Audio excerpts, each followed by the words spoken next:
की जय। संत समाज की जय। भक्त समाज की जय।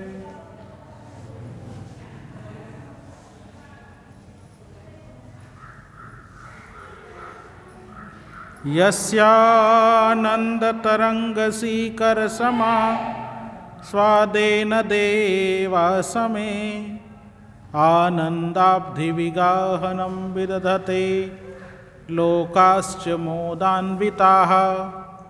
सत्ये सहसहि सद्गुरुर्विजयते कारुण्यलीलाधरो हंसानां निजलोकदः सुखकरो बोधेन्दुरत्नाकरः।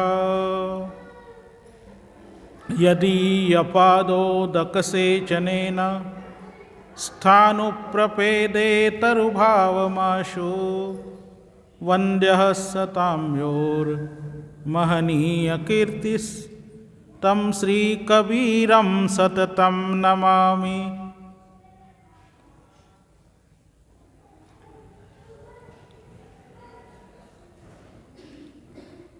बोलो सद्गुरु कबीर साहिब की जय।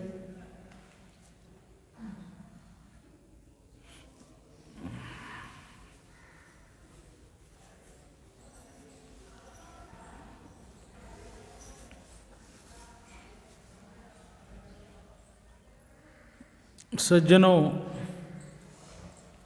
आज पौष मास की पूर्णिमा तिथि है। पौष मास ठंड का महीना होता है और ठंड के महीने में लोग सिकुड़े रहते हैं। कब दिन निकलता है और कब सूर्यास्त हो जाती है, गणना नहीं हो पाती। जैसे तैसे अपने दैनिक कार्यों को करके व्यक्ति सिकुड़ता सिकुड़ता अपने कमरे में पड़ा रहता है और दिन निकल जाता है, एक दिन दो दिन करके, और पूरा महीना समाप्त हो जाता है। साहिब कहते हैं, पूष मास एक आए जगत में एक चला जाता, कोई काल चला, कोई आज चला, कोई काल चला, कोई रहने नहीं पाता। जगत में यही तार लागी, बड़े बड़े सब पीर औलिया, चले देह त्यागी।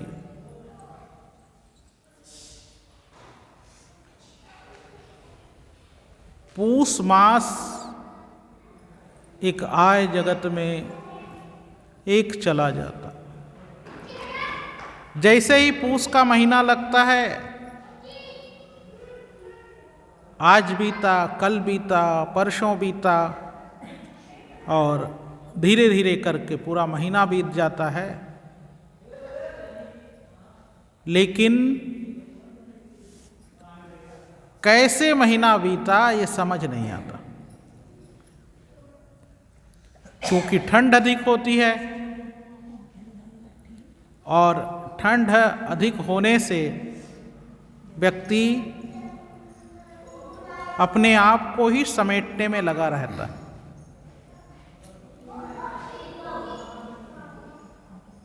और अपने आप को समेटते समेटते खुद ही समिट जाता है, खुद ही इकट्ठा हो जाता है, यानी कि इस दुनिया को छोड़ करके चला जाता है।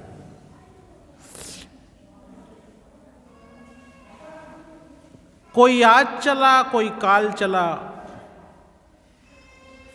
कोई आज चले गए, कोई कल चले गए, ऐसे करके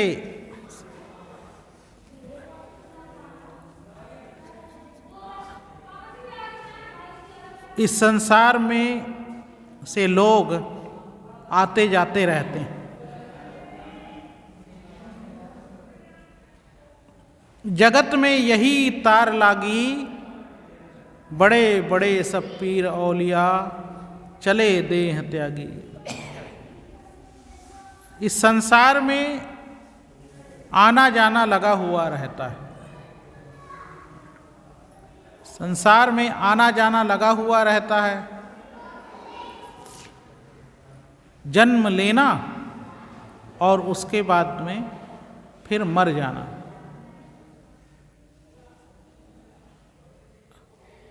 ये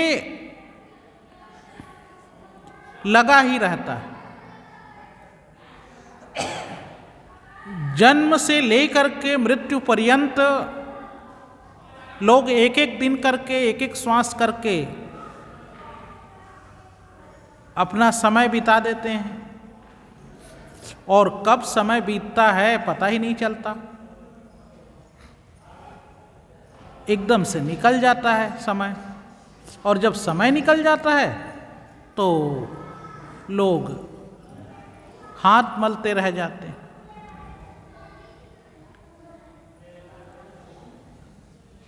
कई बार तो जो कहना है वो भी नहीं कह पाते और इस संसार को छोड़कर चले जाते हैं।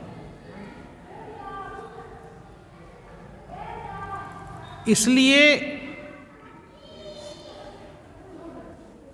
जो कुछ करना है इस संसार में वो व्यवस्थित रूप से करना है। हम सब कुछ अव्यवस्थित रूप से करते हैं। अव्यवस्थित मतलब हमारी कोई प्लानिंग नहीं होती। जब से बच्चा पैदा होता है और युवावस्था आ जाती है, खाने कमाने में लग जाता है, फिर उसके पश्चात अपने बाल बच्चों के पोषण में लग जाता है। जब बच्चे बड़े हो जाते हैं उसके शादी विवाह करने में लग जाता है। बच्चों के शादी विवाह हो जाए तो उनके भी बच्चे देखने की इच्छा में लग जाते हैं। बहुत से लोग तो कहते हैं मेरे पोते की जल्दी शादी हो जाए तो उसके बाद में मैं आँख मूंद लूँगा, कोई बात नहीं।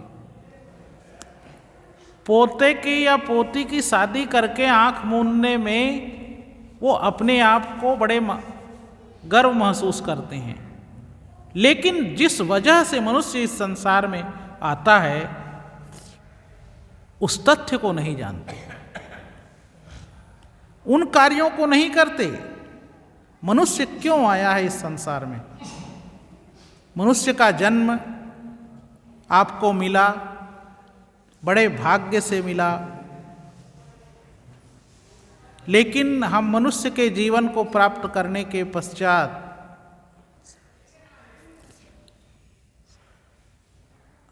वही कार्य करते हैं जो अन्य प्राणी करते रहते हैं। मनुष्य के जीवन में हमें सुविधाएं बहुत मिलती है, सब चीज की सुविधाएं हैं। अब आप विचार करो, आप लोग यहाँ ठंडी में अच्छे अच्छे कपड़े पहन करके, जर्सी और स्वेटर पहन करके और शाल ओढ़ करके बैठे हुए हैं, और ये हाल के नीचे बैठे हुए हैं, ठंडी से बचे हुए हैं। लेकिन आप विचार करो, जो आपके आसपास अन्य प्राणी हैं,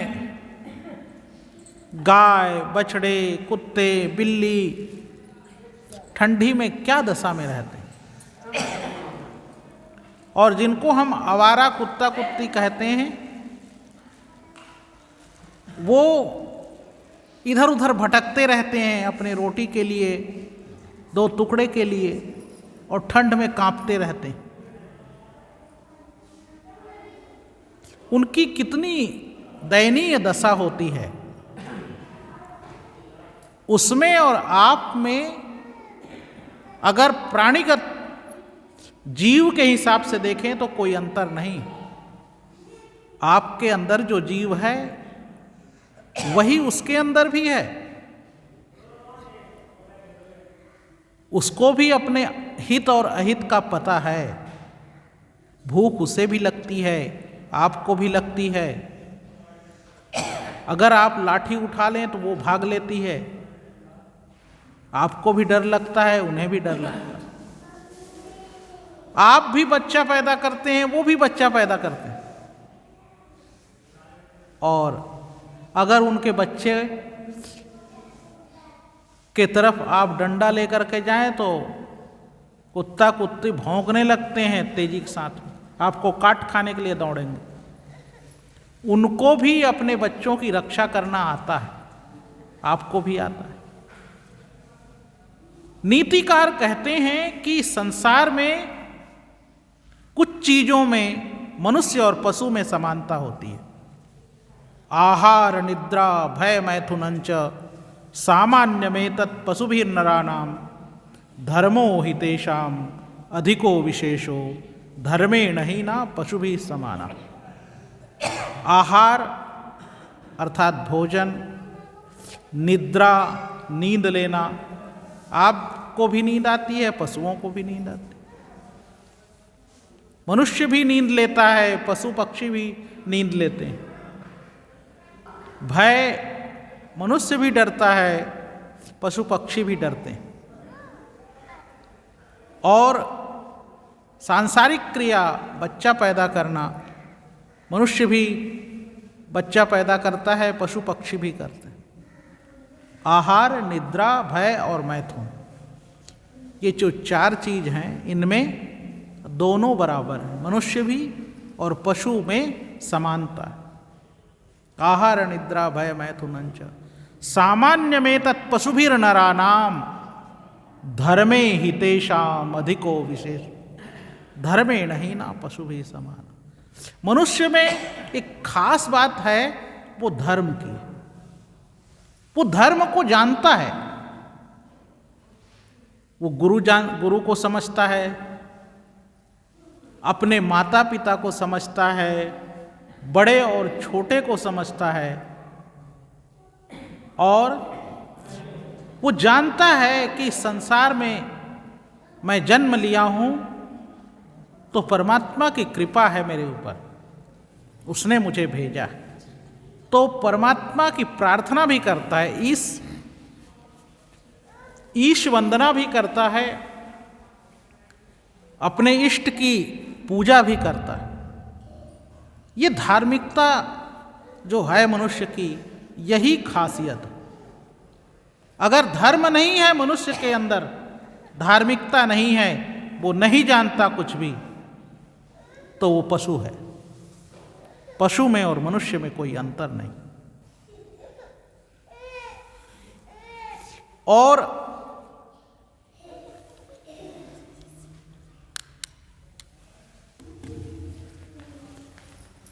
अगर पशु और मनुष्य में अंतर नहीं है, मनुष्य होकर के भी कोई पशुवत जीवन जीता है, जैसे कि मैंने कहा,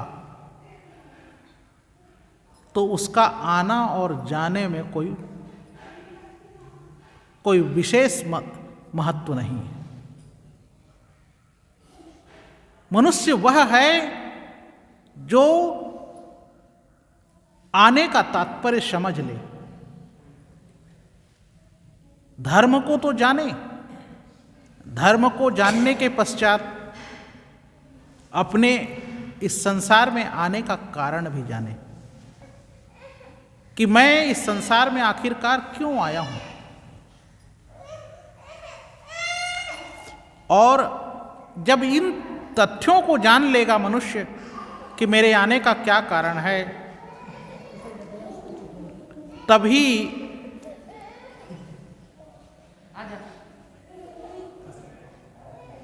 तभी वह अच्छी तरह से समझ पाएगा परमात्मा को और अपने लक्ष्य को। जब अपने लक्ष्य को जान लेगा कि मैं इस संसार में क्यों आया हूं, मेरा जन्म क्यों हुआ है, मेरा कर्तव्य क्या है, तब इस संसार से जाने से पहले अपने एक एक श्वास की कीमत को समझेगा और तभी एक एक दिन उसके लिए बहुमूल्य हो जाएंगे। लेकिन अगर हमने उसको नहीं समझा तो हमारे लिए हर दिन वैसा ही है जैसे आज। लोग तो बहुत से लोग क्या कहते हैं, पूछेंगे क्या कर रहे हो भाई, क्या करें गुरुजी, समय काट रहे हैं। कहते हैं समय काट रहे हैं। अरे समय को तुम कैसे काट लोगे? समय तुमको काट रहा है, तुम समय को नहीं काट सकते। समय तुम्हें काट रहा है। पहले बच्चे थे, कोमल शरीर था, तोतली बोलते थे, माता पिता खुश होते थे, दादा दादी और ज्यादा खुश होते थे। हाँ, तोतली बोलने से। देखते देखते कब बड़े हो गए,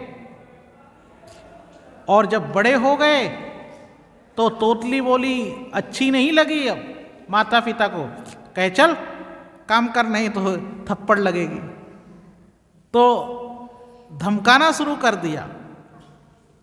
और उसके बाद में कुछ और बड़े हो गए, जवान हो गए, तो आपको भी चिंता हो गई कि नौकरी लगनी चाहिए, ये करना चाहिए, मुझे क्या करूं, कैसे करूं। द्रव्य की चिंता हो गई और उसके लिए आप इधर उधर भटकने लगे। तो सदगुरु कबीर साहब बड़ा बढ़िया कहते हैं कि इस संसार में लोग भूल में ही अपने उम्र को बिता रहे हैं। कहते हैं उमरिया धोखे में खोय दियो, उमरिया धोखे में खोय दियो। 12 बरस बालापन बीते, 12 बरस बालापन बीते, 20 में जवान भयो, 30 बरस माया के प्रेरे, देश विदेश गयो, उमरिया धोखे में खोय दियो, धोखे में खोय दियो, उमर सब धोखे में खोय दियो। 40 बरस 40 बरस अंत जब बाढ़्यो, बाढ़्यो मोहनयो, बरस 60-70 के भीतर केस सफेद भयो, लड़का बहुएं बोली बोले, बुढ़वा मरी न गयो, उमर सब धोखे में खोय दियो, धोखे में खोय दियो, उमर सब धोखे में खोय दियो।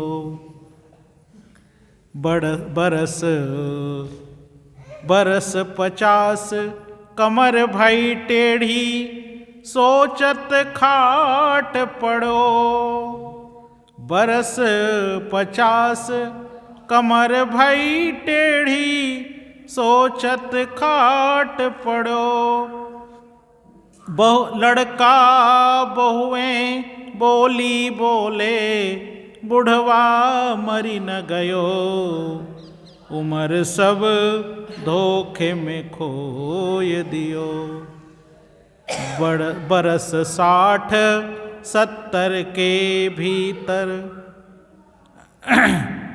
केस सफेद भयो, बात पीत सब घेर लियो है, बात पीत सब घेर लियो है, नैनन नीर बहो, उम्र सब धोखे में खोय दियो, धोखे में खोय दियो, उम्र सब धोखे में खोय दियो।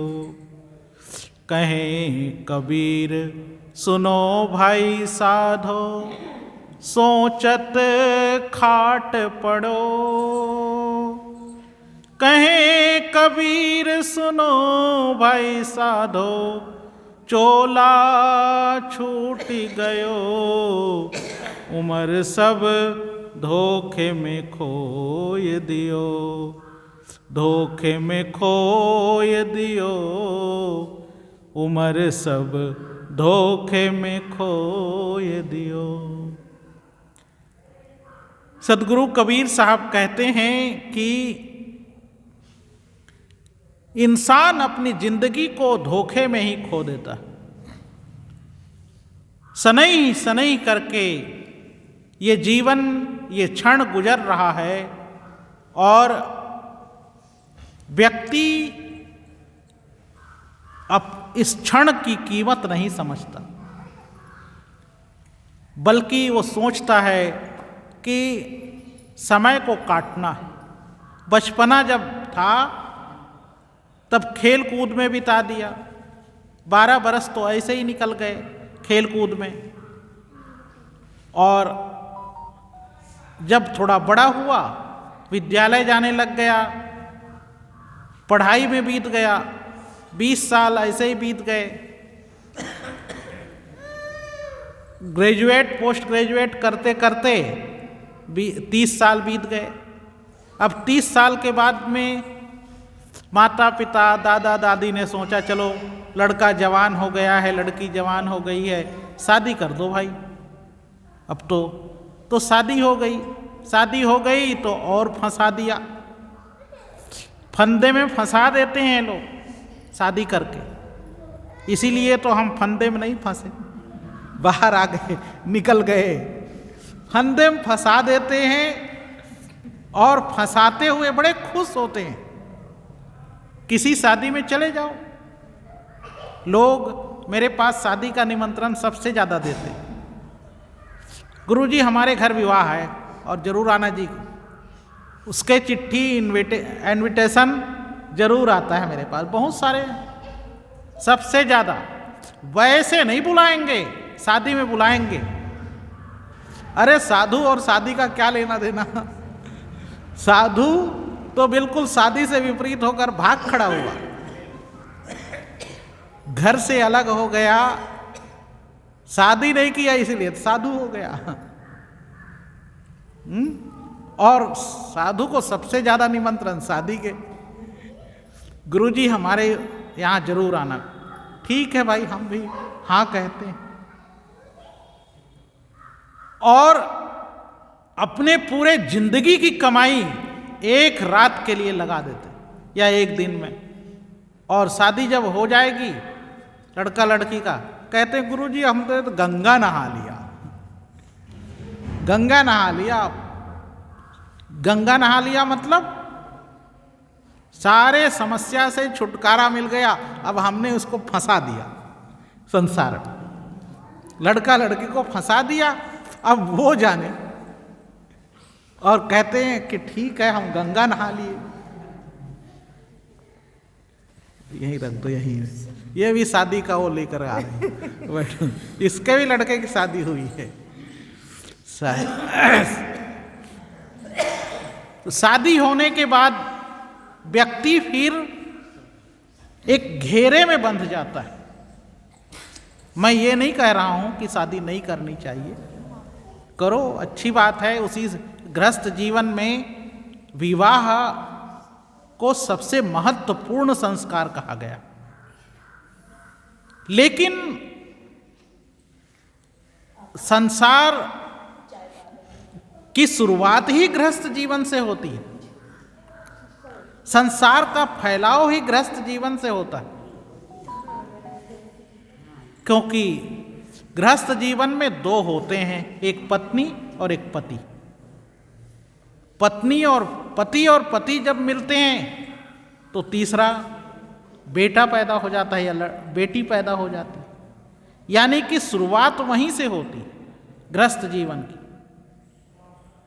जैसे दूबड़े की नाल फैलती है, ऐसे ही नाल फैलना शुरू होता है।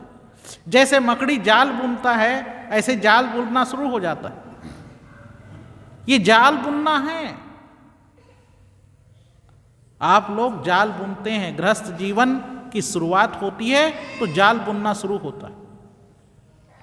मकड़ी जाल बुनती है और उसमें जो भी चीज फंस जाए, मक्खी वगैरह, उसे खा जाती है। कीड़े मकोड़े फंस जाए उसे खा जाती है मकड़ी।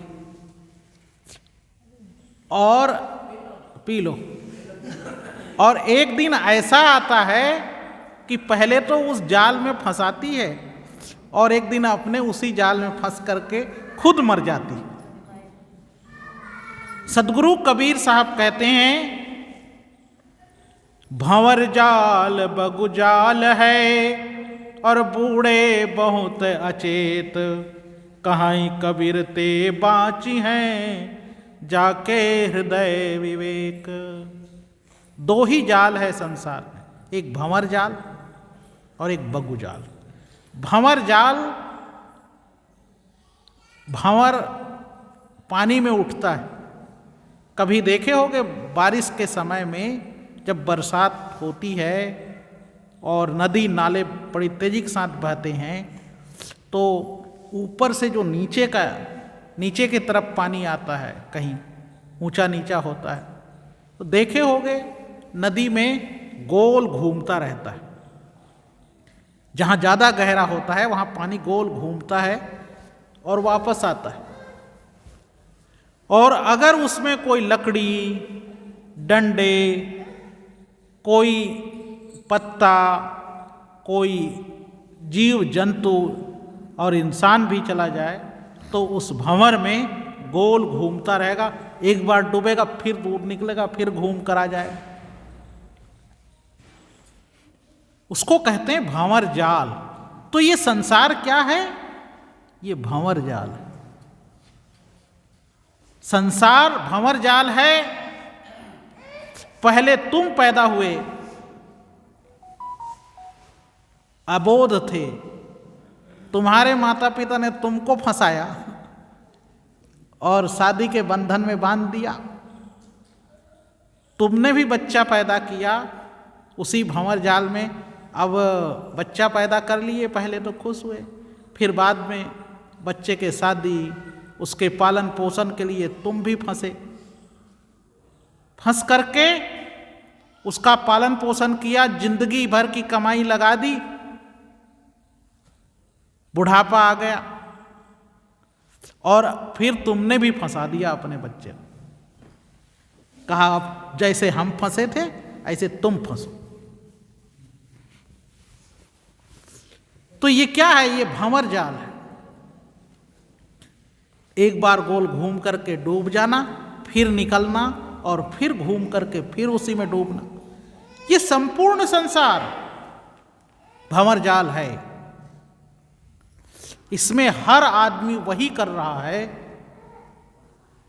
जो भंवर में फंसा हुआ जीव डूबता है और निकलता है, फिर डूबता है, फिर निकलता है। उसी तरह से फिर जन्म लेता है आदमी और फिर मर जाता है उसी भंवर जाल में, उसी काल के चक्र में फंस करके इस संसार को छोड़ करके चला जाता है। फिर जन्म लेता है, फिर उसी रास्ते में लग जाता है। न जाने कितने जन्मों तक, अनंत अनंत जन्मों तक व्यक्ति इस काल के चक्र में फंसा हुआ कभी डूबता है, कभी उतराता है, जन्म लेता है और मरता है। साहिब कहते हैं ये दोनों दुख बहुत खतरनाक, दोनों समय बड़ा दुख होता है।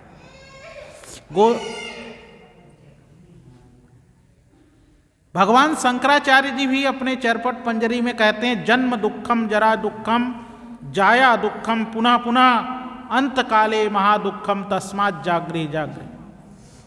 जन्म दुख है, जब बच्चा जन्म लेता है उस समय बड़ी मुसीबत में जन्म लेता, मुसीबत से छूटता है। जन्म हो गया तो समझ लो मुश्किल मुसीबत खत्म हो, नहीं तो उल्टा टंगा हुआ रहता। और माँ का भी दूसरा जन्म हो जाता है, हालत खराब। कभी कभी तो ऐसे होता है कि गया काम से। तो जन्म के समय में तकलीफ होती है, जो तकलीफ होती है बच्चे को वो तो वही जानता है। और अंत में फिर जब मरने लगता है, मौत आती है, तब जो तकलीफ होती है वो मौत वाला बता नहीं सकता, क्योंकि मरने के बाद कौन बताएगा। लेकिन मरने वाले की स्थिति देख करके तुम बगल में बैठे रहना, तुम समझ जाओगे कितना तकलीफ है उसे। तो जन्म दुख है और मृत्यु भी दुख है। जन्म दुखम जरा दुखम जाया दुखम पुनः पुनः, फिर से बार बार जन्म लेना और माता के गर्भ में जाना, ये सबसे बड़ा दुख। जाया दुखम पुनः पुनः अंत काले महादुखम तस्मात् जागृहि जागृहि। और अंतिम में व्यक्ति मृत्यु के समय जो दुख का अनुभव करता है वो बहुत बड़ा तकलीफ वाला है। इसलिए कहते हैं, हे प्राणी, हे मनुष्य, तू जाग जा, मानुष तेरा गुण बड़ा, मास न आवे काज, हाड़ न होते आभरण, त्वचा न बाजन बाज। हे मनुष्य, तेरा गुण ही बड़ा है, मनुष्य का गुण बड़ा है, मांस न आवे काज। तुम्हारा मांस तो किसी काम का नहीं है। बकरे का मांस खा लेते हैं लोग, मनुष्य के मांस कौन खाता है? हाँ? उसके अलावा गाय के, भैंस के, बकरे का और जानवरों के खाल भी काम आ जाता है। आदमी को कोई खाल निकालेगा क्या? कोई नहीं निकालता, है ना। वो खाल भी काम नहीं, किसी काम का नहीं। वो तो जैसे ही आदमी मरता है एकदम से बदबू आने लगती है, धीरे धीरे थोड़ी देर। और लोग कहते हैं, अरे भाई 24 घंटा हो गया, जल्दी करो जल्दी करो इसे।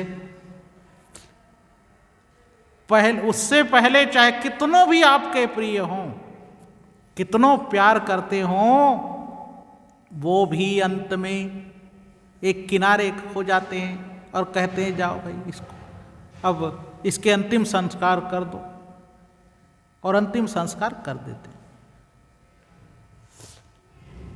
तो इस संसार में मनुष्य का तो किसी और कोई काम आता नहीं है, केवल उसका गुण ही बड़ा है। मानुष तेरा गुण बड़ा, मांस न आवे काज, हाड़ न होते आभरण, त्वचा न बाजन बाज। त्वचा के, हमारे चमड़े के कोई बाजा वाजा नहीं बनता, और जानवरों के त्वचा के यानी खाल के बाजा बाज बनते हैं, लेकिन मनुष्य का कुछ, यानी कि मनुष्य का शरीर किसी काम का नहीं है, बेकार का है। उसको जलाना ही है या तो दफनाना ही है, इसी काम का है, और बाद में किसी कोई काम नहीं आने वाला। हाँ, मनुष्य के अगर कोई काम आता है तो उसका गुण काम आता है, और लोग उनके गुणों की प्रशंसा करते हैं, याद रखते हैं आपके गुण को और आपके अवगुण को। अगर आपके अंदर अवगुण है, इधर से उधर लगाने वाला काम करते हो, तो लोग मरने के बाद भी कहते हैं, वो बहुत बेकार आदमी था भाई, जब तक था तो इधर का उधर लगाया करता था, चुगली करता था।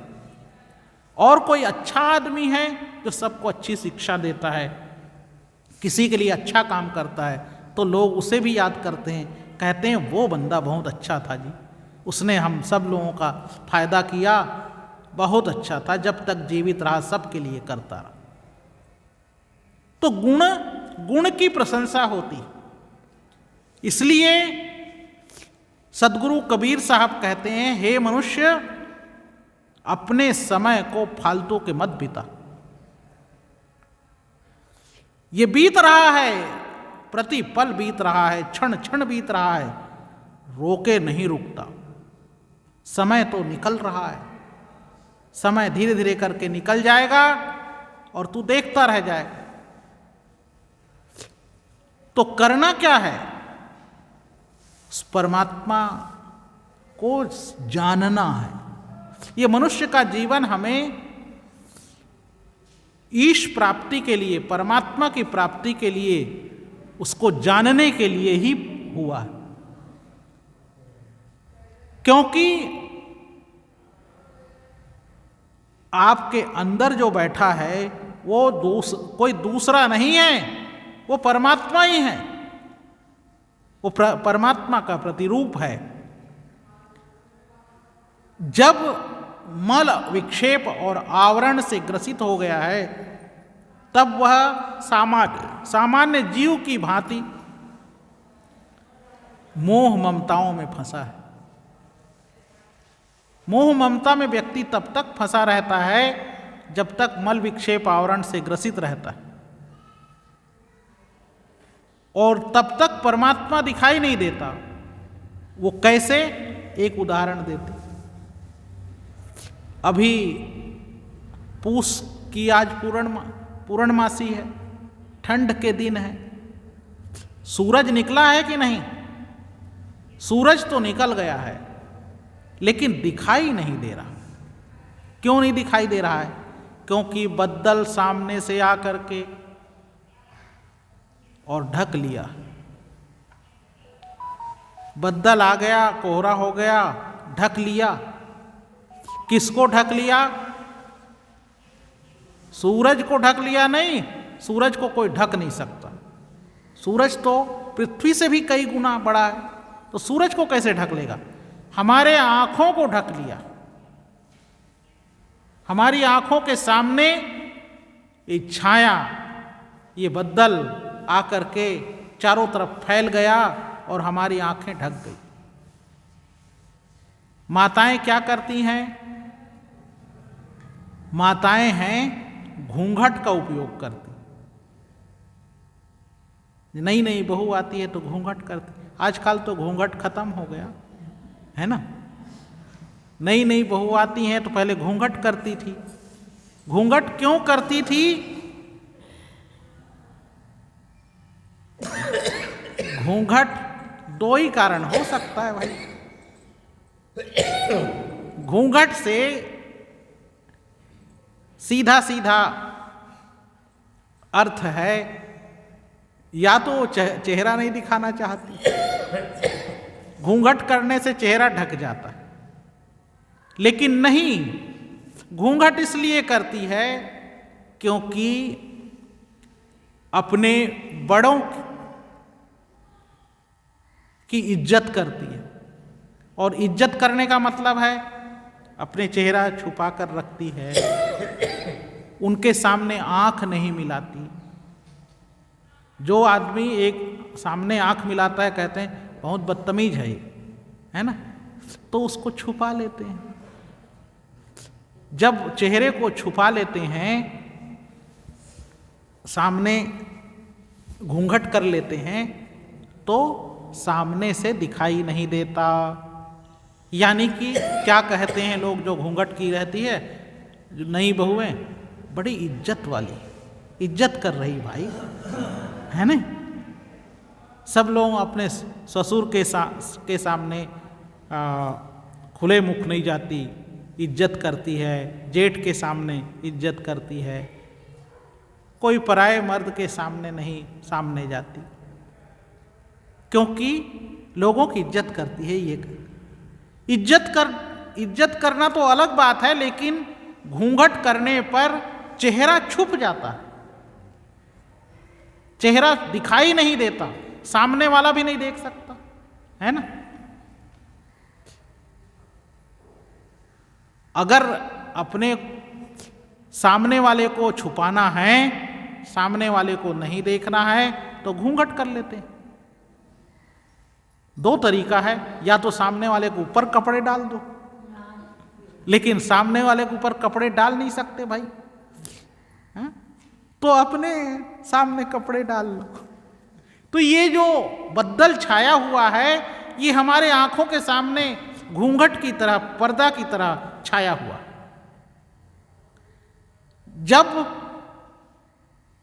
आप में और परमात्मा में कोई अंतर नहीं है, लेकिन जैसे ही मल, विक्षेप और आवरण ये जीव के ऊपर छा जाते हैं, तत्क्षण परमात्मा और हम में दूरियां बढ़ जाती। जैसे ही घूंघट करते हैं तो सामने वाले और हमारे में दूरी बन जाती, बीच में एक पर्दा आ जाता है। पर्दा आया मतलब दूरियां बन गई। ऐसे ही सूर्य के सामने बद्दल आ गया तो हमारे आंखों को ढक लिया, बस दूरियां बन गई, हमारे तक सूर्य की प्रकाश नहीं आ पाया। घनच्छन्न दृष्टिर घनच्छन्न मर्कम यथा निष्प्रभम मन्यते चापि मूढ़ः।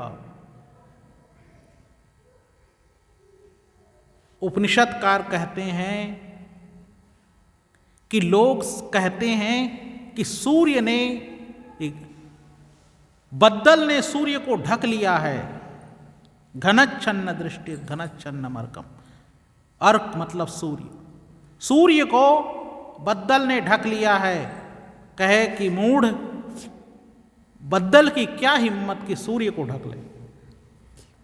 सूर्य तो पृथ्वी से भी कई गुना बड़ा है, तो फिर बद्दल तो किसी एक क्षेत्र में आता है, उसकी क्या हिम्मत कि सूर्य को ढक ले। कहा वह बद्दल हमारे आंखों को ढक लेता है, और जब आंखें ढक जाए तो दुनिया ढक जाती है। दुनिया को नहीं देखना है, अपने आंख के सामने पर्दा डाल लो, बस दुनिया ढक जाएगा। दुनिया को ढकने की जरूरत नहीं।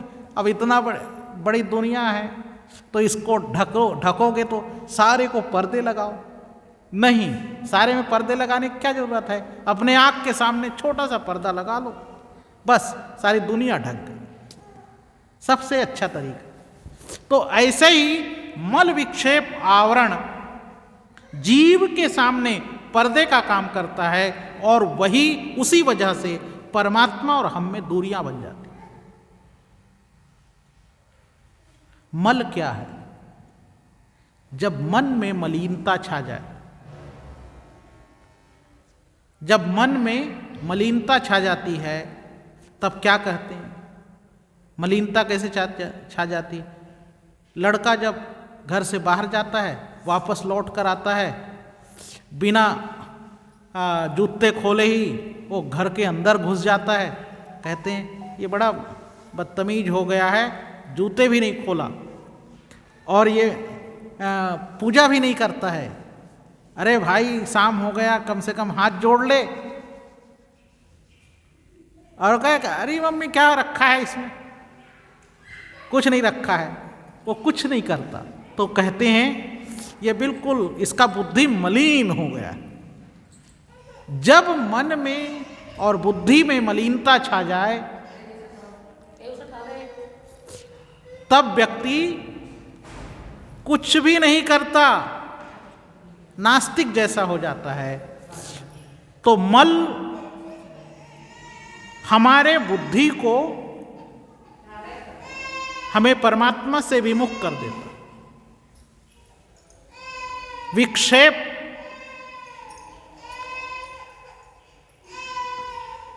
और जब हमारे मन में दुविधा भाव आ जाए, ये सही है ये सही है, तो उसको कहते हैं विक्षेप। और आवरण, जब हमारी बुद्धि काम करना बंद कर दे, तो उसको कहते हैं आवरण। तो जब मल आती है तो उस समय उसको नियम यदि सिखाते हैं, हम नियम बताते हैं और नियमानुसार कार्य करता है, भक्ति करने लगता है, तो फिर मल दूर हो जाता है, भक्ति से मल दूर होता है। विक्षेप, उपासना से विक्षेप दूर होता है। और जब प्राणायाम करते हैं और अंतः हमारा जागृत होता है, अंतर खुल जाता है, इंद्रियां जब स्थिर हो जाती, इंद्रियों पे काबू जब हम पा लेते हैं, तब आवरण दूर हो जाता है। तो मल विक्षेप आवरण के अलग अलग तरीके हैं। भक्ति करना, उपासना करना, आराधन करना, आरती करना, और अपने इंद्रियों को बस में कर लेना। जब ये हम कार्य करते हैं तब जा करके मल विक्षेप आवरण दूर होते हैं। और जब मल विक्षेप आवरण दूर होते हैं, इंद्रियां जब वशीभूत हो जाती हैं, तब परमात्मा हमें नजर आने लगता है, तब पर्दा हट जाता है और फिर चेहरा साफ नजर। जब पर्दा हट जाए तो चेहरा साफ नजर आता है। जब तक पर्दा है तब तक हम परमात्मा से बहुत दूर हैं। इसीलिए सदगुरु कबीर साहब कहते हैं, घूंघट के पट खोल तो है पीऊ मिलेंगे। जब तक घूंघट के पट नहीं खोलेगा, परमात्मा का दर्शन नहीं होगा, संभव नहीं। लेकिन हम इन बातों को नहीं जानते हैं। हम तो घूंघट को और बढ़ाते जाते हैं, अज्ञानता को बढ़ाते जाते हैं, बढ़ाते जाते हैं। एक घूंघट के बजाय 2 घूंघट, 4 घूंघट, 10 घूंघट, यानी कि हम जानते ही नहीं कुछ। यही कारण है कि हम जन्म लेते हैं और मरते हैं, जन्म लेते हैं और मरते हैं। सदगुरु कबीर साहब आपको जन्म और मरण के चक्र से छुड़ाना चाहते हैं। इसीलिए कहते हैं कि राम न रमसी कौन दंड लागा, और मर जइबे का करबे अभागे। अरे अभागे, हे अज्ञानी जीव, तू राम में रमण कर, अपने आत्मा राम में रमण कर। अरे तुझे कौन सा ऐसा पाप लगा हुआ है कि तू राम में रमण नहीं करता, अपने आत्मा राम को जानने की कोशिश नहीं करता। हे अभागे, मर जइबे का करिबे अभागा। राम न रमसी कौन दंड लागा, और मर जइबे का करिबे अभागा। अरे अभागे, तू मर जाएगा। तुझे ऐसा कौन सा दंड लगा हुआ है कि तू राम में रमण नहीं करता, अपने आत्मा राम में रमण नहीं, अपने आप को जानने की कोशिश नहीं करता। तो करता क्या है? कोई तीरथ, कोई मुंडित केसा, पाखंड मंत्र भरम उपदेशा। कोई तीरथ में जाता है, जब लोग खुश हो जाते हैं, चलो तीरथ करने चलते हैं, 2-4 जगह घूम आए और तीरथ में गए और ठंडे पानी में नहा लिया, गंगा जी में नहा लिए, कहे गुरुजी हम तो तीरथ कराए जी, अब तो हमारा जीवन सफल हो गया। कबीर साहब कहते हैं, तीरथ गए 3 जन, और चित चंचल मन चोर, और एक पाप न काटिया, ला दिन मन 10 और। कह तीरथ में तो गए और जा करके वहां कोई पाप कटा वटा नहीं।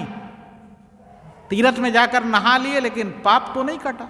कहे क्यों नहीं कटा? कहा तुम्हारा मन तो ज्यों का त्यों वही है, बदला तो नहीं कुछ भी। तीरथ गए ते बही मुए, और जूड़े पानी नहाए, कहे कबीर सुनो हो संतों राक्षस होए पछताए। ठंडे पानी में नहा लिए, बीमार पड़ गए, आकर के अब कांप रहे हैं। कहे क्या हुआ? कहे कि गया था गंगा जी में नहा कर आया और ज्यादा ठंडा पानी था और ठंड लग गई। अब भाई, अब जूड़े पानी में नहाए हो, ठंडे पानी में नहाए हो तो ठंड तो लगेगी, हाँ? और उसी ठंड में, बीमार में कहीं मर मुर गए तो गए काम से। तो साहब कहते हैं कि भाई तुम तीर्थ जाते हो और सोचते हो पाप कट गया। अरे पाप कैसे कटेगा? तुमने तो कोई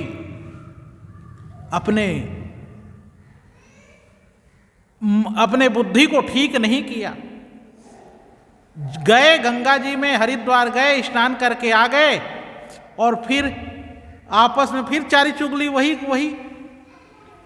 ये ऐसे हुआ, वो ऐसे हुआ, ज्यों का त्यों, बदला नहीं कुछ भी मन। जब तक मन नहीं बदलेगा, तुम्हारी बुद्धि ठीक नहीं होगी, उपासना नहीं करोगे, चाहे 1000 बार गंगा जी में नहा लो, पाप कटने वाला नहीं, कटेगा नहीं, ये जान। अब वो भी कहते हैं भाई, गंगा जी भी कहते हैं तेरे पाप कहाँ तक धोऊं, अब रहने दे। तो गंगा जी में पाप कटने वाला नहीं है जब तक अपने मन को तुम बदलोगे नहीं। हाँ, अगर तुम अपने घर में भी बैठे मन को बदल लेते हो तो तुम्हारा पाप घर में ही कट जाएगा। गंगा में जाकर स्नान करने से शरीर की गंदगी तो दूर हो जाएगी, लेकिन मन की गंदगी दूर होने वाली नहीं है। इसीलिए साहब कहते हैं, गंगा के नहाए से कौन नर तर गए, और मछली न तरे जाके वाही में घर है। गंगा के नहाने से कौन तर जाएगा? मछली तो दिन भर नहाती रहती है बेचारी उसी में, और वो ज्यों का त्यों, वो उसके पाप खत्म नहीं होते। अगर पाप खत्म होते तो एकदम से स्वर्ग चली जाती मछली, तो गंगा में कोई मछली ही ना रहती। लेकिन नहीं, गंगा के नहाने से कोई पाप नहीं कटता। पाप तो अपने हृदय को शुद्ध करने से कटता है, अपने बुद्धि को शुद्ध करने से कटता है। गंगा जी में गए और वहाँ से वापस लौट करके नहा कर आ गए, और वही बीड़ी फू फू कर रहे हो, वही तंबाकू ज्यों के त्यों ऐसे कर रहे हो, या वही शराब पी रहे हो। बहुत से लोग तो जाते हैं गंगा जी के किनारे, वहीं शराब पी रहे हैं। अब गंगा बेचारी क्या करेगी? गंगा भाई विष बेलरी रही युगन युग खाए, कबीरन मूल निकंदिया कौन हला हल खाए। कहा गंगा तो विष की बेलरी बन जाती, क्योंकि जब तक तुम्हारा मन ठीक नहीं होगा, जब तक तुम शुद्ध नहीं होगे, तब तक तुम्हारे पाप कटने वाले नहीं। तो पहले, सबसे पहले मन को बदलो, मन को ठीक करो।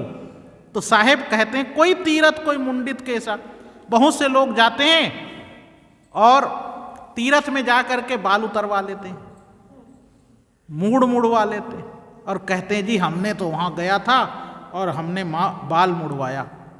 तो बाल मुड़वाने से क्या हो जाएगा? कोई तीरथ कोई मुंडित केसा, और पाखंड मंत्र भरम उपदेशा। और बहुत से लोग ये पाखंड वाला उपदेश करते हैं कि गंगा में नहाने से व्यक्ति स्वर्ग में चला जाता है, और अगर दूर से भी 100 कोस दूर से भी गंगा का नाम जपे, पंडित लोग यही उपदेश करते हैं, पुराणों में यही लिखा हुआ है। कोई मरते समय अंतिम में गंगा का नाम ले या गंगा जल पी ले तो स्वर्ग में चला जाता है। अरे ऐसे कैसे चला जाएगा? पाप कटा नहीं है और स्वर्ग में चला जाएगा। लेकिन ये भ्रमपूर्ण उपदेश देने की वजह से हम लोग जाकर गंगा में नहाते हैं और गंगा किनारे खूब बड़े बड़े मंदिर बना दिए, वहाँ चढ़ाते हैं और बेवकूफ़ बन करके वापस आ जाते हैं। तो साहेब कहते हैं, पाखंड मंत्र भ्रम उपदेशा, ऐसे भ्रम पूर्ण उपदेश पाखंडपूर्ण उपदेश करने की वजह से हम भ्रम में पड़ जाते हैं और हमारी मुक्ति नहीं होती। विद्या वेद पढ़ करी हंकारा, अंत काल मुख फाके छारा। लोग विद्या पढ़ लेते हैं, वेद को पढ़ते हैं और वेद मंत्रों का उच्चारण करते हैं और मांसाहार करते रहते हैं। और वेद में ही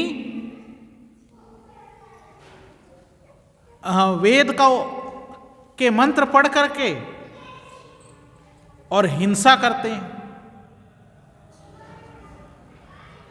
बहुत से ऐसे जगह हैं, पुरा काल में हिंदू धर्म में भी हिंसक वृत्तियां थी, तो ये ब्राह्मण लोग ही हिंसा कराया करते थे। अगर जानना है तो नेपाल बाद तक हिंदू धर्म रहा, हिंदू धर्म नेपाल में था। अब तो वो भी सेकुलर हो गया है, लेकिन फिर भी हिंदू धर्म वहाँ है नेपाल में। और नेपाल का सबसे बड़ा प्रमुख मंदिर पशुपतिनाथ, पशुपतिनाथ शिव जी का मंदिर। आज भी वहाँ भैंसा कटता है और बद्ध घर बने हुए हैं और पंडित लोग मंत्रोच्चारण करते हैं और भैंसा को काट लेते हैं। और जितने मंदिर हैं नेपाल में, सब में एक एक बद्ध घर बना हुआ, और जा कर के वहाँ कहीं बकरा कटता है, कहीं भैंसा कटता है, और उसी का प्रसाद बांटते हैं। अरे कैसे, ये कैसा धर्म, किस तरह का धर्म है ये? साहेब कहते हैं विद्या वेद पढ़ करी अहंकारा। वेद पढ़ करके अहंकार करते हैं, फूल जाते हैं पंडित लोग। विद्या वेद पढ़ करी अहंकारा और अंतकाल मुख फाके छारा। और अंतिम समय में फिर मुख में धूल फांकते रहते हैं। दुखित सुखित होए कुटुंब जेवावे, दुखित सुखित होए कुटुंब जेवावे। जब दुखी हो जाता है आदमी, दुखी कब होता है? जब घर में कोई मर जाते। गुरुजी बहुत दुख की बात। और अभी मैं फ़ोन किया तो एक प्रजापति लोग हैं हमारे, कहे गुरुजी बगल में हमारे मर गए, तो उसको फूंकने गए। ठीक, अभी आ रहे हैं। आ नहीं रहे हो क्या भाई, पूर्णमासी है? तो कहे अभी एक आदमी मर गया तो उसको फूंकने गए। जब कोई मर जाता है तो कहते हैं गुरुजी क्या करें, बहुत दुखी हैं, दुख की घड़ी है। हम लोग भी कहते हैं हाँ भाई तुम्हारे ऊपर दुख की घड़ी है। हाँ? और जब दुख हो जाता है तो अपने सारे परिवार को या रिश्तेदारों को बुलाकर खिलाते हैं। खिलाते हैं कि नहीं? जब कोई मर जाए तो मरने के बाद में उसकी तेरी ही करते हैं।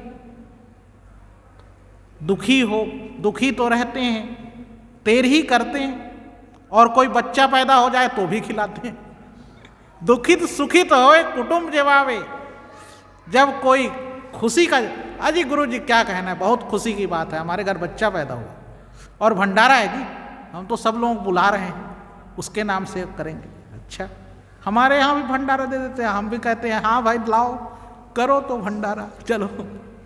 तो दुखी अवस्था में भी लोग खिलाते हैं और खुश जब हो जाते हैं तब भी खिलाते हैं। दुखित सुखित होए कुटुंब जेवावे और मरण बार एक सर दुख पावे। दुख की अवस्था में भी खिलाते हैं और सुख की अवस्था में भी खिलाते हैं कुटुंबियों को। संसारी लोग दुखी और सुखी जब होते हैं तो अपने कुटुंबियों को और लोगों को खिलाते हैं और मरण बार एक सर दुख पावे। लेकिन जब खुद मरने लगते हैं तो इतने दुखी होते हैं कि कोई निकट नहीं लगता, कोई निकट नहीं लगता और वो खुद दुख को भोगते हैं। कुछ दिन तो लोग सेवा करते हैं, बहू बेटे भी सेवा करते हैं, और जब ज़्यादा दुखी कर देते हैं तो कहते हैं क्या करें, इनके कर्म है, अब सड़ सड़ के तो मरना ही है। अब हमारा बुढ़ा मरता ही नहीं, क्या करे, तंग कर लिया है क्या, अब इनके कर्म हैं गुरुजी, क्या करें, ये भी कह देते हैं। जब दुखी हो जाते हैं तो शुरू में तो चाव से करते, कहे हमारा बुढ़ा है, हमारा ससुर है, नहीं तो जब दुखी हो जाएंगे करते करते करते करते तब कहते हैं अब क्या करें, इनके कर्म है, वही आगे आ रहा है। तो जिस समय जब ज्यादा दुखी हो जाता है व्यक्ति मरने के समय, तो कोई साथ नहीं लगता। ये अवस्था किसी के साथ ना आए, लेकिन जिसके साथ जिसके ऊपर आती है तो फिर बेचारा वही भोगता है। कलरी में एक हमारा भक्त था, वो 100 साल से भी ऊपर होकर के मरा। चमारों में वो क्या, हाँ, मनफूला उसका नाम था, और गुरुजी का चेला था। 100 साल से ऊपर, 107 साल का ना, हाँ। तो मनफूला, उसको बेचारे को ढंग से रोटी भी नहीं देती थी उसकी। वो मुझे आकर बताता था, गुरुजी क्या करें, और गुरुजी मैं क्या करूं, अब मुझे तो मौत आती नहीं है। और वो हमारी बहू कहती है, लड़के की बहू, कि सबके बुढ़ा मर गया, हमारा बुढ़ा तो मर ही नहीं रहा। तो लेकिन क्या किया जाए, वो समस्या, वो अवस्था, और अंतिम में तो बेचारे की बहुत दुर्दशा रही, वैसे ही पड़ा रहा। मैं भी देखता था कि वैसे ही ठंडी में ही पड़ा हुआ है, हाँ, छपाड़ में पड़ा रहता था, घर में उसके लिए जगह नहीं थी। जिंदगी भर आदमी कमाता है, लेकिन अंतिम में छपाड़ पे छोड़ देते हैं। हाँ, अपने घरों रखो, थारा लड़का तो घरों रखेगा, है नहीं। चलो ठीक है, अच्छी बात है। साहेब कहते हैं, मरण बार एक सर दुख पावे। जब मरने की अवस्था आती है तो इतनी तकलीफ होती है कि उस दुख को वो खुद ही महसूस करता है। क्यों, कैसे महसूस करता है, अब आपको वो दुख को महसूस कराता हूं। जिंदगी भर वो कमाता है, एक एक रुपया जोड़ जोड़ कर कमाता है, और मकान बनाता है, बच्चों का पालन पोषण करता है, और जब उसके खुद के मौत के समय आते हैं तो वो खाट में बैठा रहता है, कोई उसके पास होता नहीं, उससे पूछने वाला कोई नहीं होता। तो बुढ़ों को जल्दी गुस्सा आ जाता, जल्दी गुस्सा आता है ना। तो कोई भी बात होगी, अब लड़का है, बहुएं हैं, अपने काम में लगी रहती, उससे पूछेगा वो बार बार, तो वो ध्यान नहीं देते, तो उसको बहुत गुस्सा आता। बताओ, क्या नाम, जिंदगी भर मैंने कमाया, सब कुछ किया, लेकिन कोई मेरे से जवाब नहीं देता। अगर जवाब देंगे तो ऐंठ करके बोलते हैं मेरे साथ में, तो उसको महसूस होता है। और अब क्या करें, आदमी की अवस्था ही तो बुढ़ापा होती है ना, लेकिन मन थोड़े बूढ़ा होता। अगर बच्चा कोई खा रहा है तो वे क्या खा रहा है, खा करके पूछ लेते हो, अरे क्या खा रहा है, बाबा जी ये थारे खाने के लिए आए नहीं है, तो मुंह बना देगा बुढ़ा। हाँ, क्योंकि उसकी भी इच्छा हुई बेचारे की, लेकिन खा नहीं सकता, और दांत भी नहीं रहेगा। अब क्या करे, सामने वाला चना खाता रहेगा लेकिन बुढ़ा नहीं खा सकता, क्योंकि दांत ही नहीं रहे, तो कैसे खाए।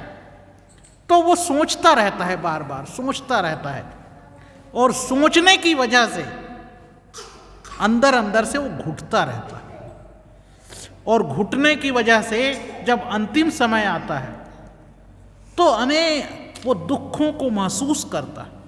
उस दुख को आप उस अवस्था में जाकर तो महसूस कर सकते हैं, अभी नहीं कर सकते, है ना। लेकिन अगर सोचेंगे तो महसूस कर सकते हैं थोड़ा बहुत। तो साहिब उस उनके दुख को महसूस करते हुए कहते हैं, मरण बाद एक सर दुख पावे।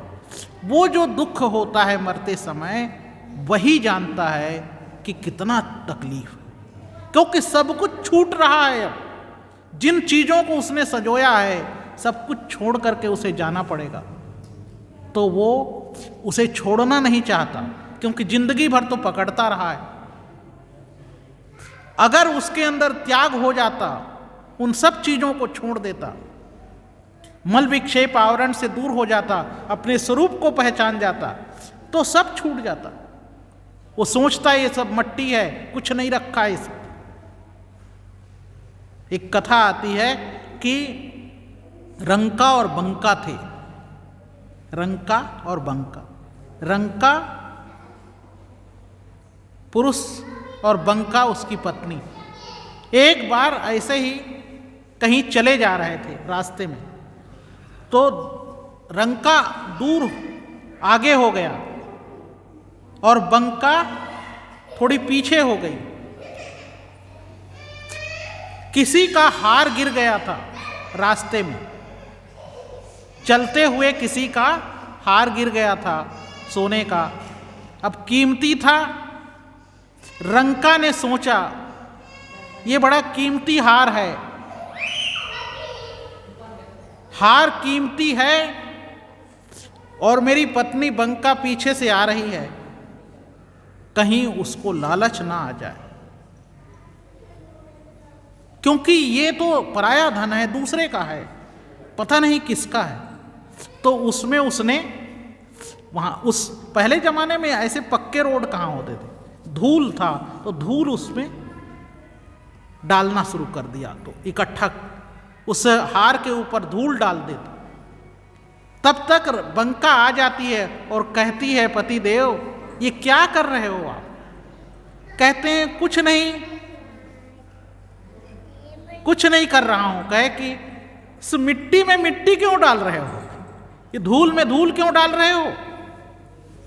मैं जानती हूं पराया धन धूल के समान है, इसलिए ये मेरे किसी काम का नहीं है, इस धूल में और क्यों धूल डालना। ये होती है वैराग्य, ये होता है जानकारी आत्म तत्व का। जब व्यक्ति आत्म तत्व के बारे में जान लेता है तो सब कुछ उसे धूल के समान नजर आता है, कुछ भी नजर नहीं आता, सब व्यर्थ नजर आता है। और जब सब व्यर्थ हो जाए तो मरते समय दुख नहीं होता।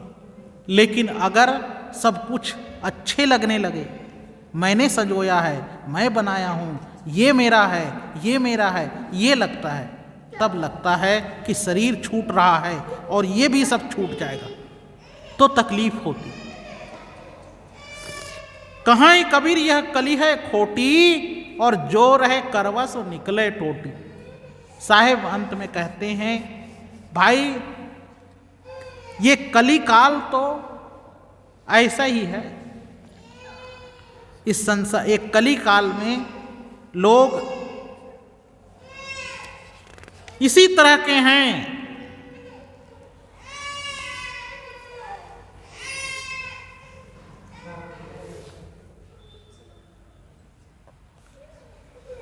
इस कली काल में लोग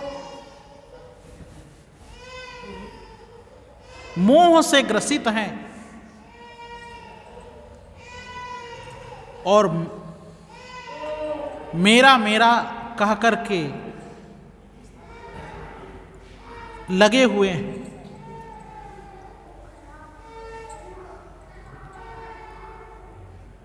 कोई भी परमात्म तत्व को जानना नहीं चाहता, यही खोटापन है। कहें कबीर यह कली है खोटी। क्यों कली खोटी कहा कबीर साहब ने? क्योंकि 4 युग हुए हैं, एक सतयुग, दूसरा त्रेता युग, तीसरा द्वापर युग, चौथा कलयुग। किसी ने बड़ा बढ़िया प्रश्न किया कि जी सतयुग के बाद में त्रेता कैसे आ गया? सतयुग के बाद तो द्वापर आना चाहिए, 1 के बाद 2 आता है, 2 के बाद 3 आता है, 3 के बाद 4 आता है, तो 4 युग हैं। तो पहला युग सतयुग है, तो दूसरा युग तो द्वापर होना चाहिए 2, और फिर तीसरा युग त्रेता होना चाहिए, फिर चौथा युग कलयुग होना चाहिए। तो ये सतयुग के बाद त्रेता युग कैसे आ गया? वास्तविक में धर्म के 4 पाए हैं। सतयुग में चारों पाए मजबूत थे धर्म के, अर्थात सभी धार्मिक थे, ऐसा कहा जाता है। धर्म की चारों तरफ चर्चा होती थी, सभी धर्म के रहस्य को जानते थे। जब चारों पाया धर्म के मजबूत थे तो सतयुग था, और 4 पाया में से 1 कम हो गया तो कितने पाए रह गए? 3 पाए रह गए, इसलिए त्रेता आ गया। 3 पाए रह गए, 1 पाया धर्म का नष्ट हो गया, अर्थात 3 गुना सत्य और 1 गुना असत जब हो गया तो त्रेता आ गया 3। फिर उसके बाद में द्वापर आ गया, तो 2 गुना आधा सत और आधा असत, इसीलिए कृष्ण भगवान आए ना द्वापर में। छलिया कहते हैं कि कृष्ण तू हे अर्जुन तुम युद्ध करो, तुम्हारे सारे पाप को खत्म कर दूंगा। कहते हैं कृष्ण अर्जुन से कि हे पार्थ तू युद्ध कर, तू वो कर्तव्य कर, मुझ परमात्मा को मान करके तू युद्ध कर। सर्वधर्मान परित्यज्य त्यज्य मामेकं शरणं व्रज, अहम त्वाम सर्व पापेभ्यो मोक्षयिष्यामि मा शुचा। कहे मैं तुम्हें सभी पाप से मुक्त कर दूंगा। और युद्ध समाप्त हो गया। जब महाभारत का युद्ध, बहुत सारे लोग मर गए, तो पांडवों को नींद नहीं आती थी, तो जा कर के उनसे पूछे कि महाराज चारों तरफ हमें तो नींद नहीं आती पूरी रात भर, और चीख पुकार सुनाई देती है जब सोते हैं, आंख बंद करते हैं तो ऐसा क्यों होता है? उसने कहा जब तुमने लोगों को सबको मार मूर दिया, जीव हत्या किए हो तुम, अपने चाचा को, ताऊ को, मामा को, बच्चों को, सबको तो मार दिया, तो उसका पाप तो भोगना पड़ेगा, इसीलिए तुमको नींद नहीं आती। कहे महाराज आपने तो कहा था कि सभी पाप को मैं खत्म कर दूंगा। कहे यही बात है भाई, तुमने अपने ऊपर लेकर के कहा कि मैंने अपने गांडीव के बल से युद्ध जीता है, तो पाप तो भोगना पड़ेगा। तो बड़े छलिया थे कृष्ण, बड़ा छलिया था वो। द्वापर युग में आधा पाप और आधा पुण्य, 2 पाए पुण्य के थे, धर्म के थे, और 2 असत्य के थे, 2 सत्य के 2 असत्य के, बराबर हो गया आधा आधा। और अब आ गया कलयुग। अब कलयुग में 1 पाया सत्य का और 3 पाया असत्य का, मने असत्य ज्यादा और सत्य कम। 3 पाया असत्य का व्यापार ज्यादा हो गया, 1 पाया सत्य का। इसीलिए कहा ये कलयुग तो खोटी है, यहां तो असत्य का व्यापार चलता है। कहें कबीर ये कली है खोटी। अरे कहा जो रहे करवा सो निकले टोटी। करवा में जो रहेगा वही तो निकलेगा, उसकी टूंटी से पानी रहेगा तो भाई पानी निकलेगा, दूध होगा तो दूध निकलेगा। करवा तो देखे हो ना, मिट्टी का वो करवा होता है, तो उसकी टूंटी में वो करवा में जो भरा रहेगा वही निकलेगा। तो भाई अब तुम कलयुग में पैदा लिए हो, ये तुम्हारा शरीर करवा है, हाँ, और ये तुम्हारे करवा रूपी शरीर में जो तुमने जिंदगी भर भरा है, अंतिम में वही तो निकलेगा ना। जो रहे करवा सो निकले टूटी। इसलिए अच्छे चीज को भर लो, अमृत समान दूध को, सत्य को ग्रहण कर लो शरीर में, तो वही तुम्हारे जीवन में छा जाएगा और उसका मक्खन आनंद तुमको प्राप्त होगा। सदगुरु कबीर साहब कहते हैं, इसलिए ये पौष का महीना है, पौष का महीना, जाड़े का महीना, ठंडी का महीना, इस ठंडी के महीने में कांपते कांपते दिन निकल जाता है। ऐसे ही बचपन से लेकर के बुढ़ापे तक जिंदगी ऐसे ही बीत जाती है। इस जिंदगी को, जिसके श्वास महत्वपूर्ण है, एक एक श्वास महत्वपूर्ण है, उस श्वास की कीमत को समझो और नाम का जाप करो प्रत्येक श्वास में। ना श्वास श्वास में नाम लो, वृथा श्वास मत खोए, ना जाने इस श्वास को और आवन हो ये न हो। श्वास में नाम लो, सत्य नाम, अंदर जाए तो बाहर आए सत्य नाम। अभी हम गए थे वहाँ,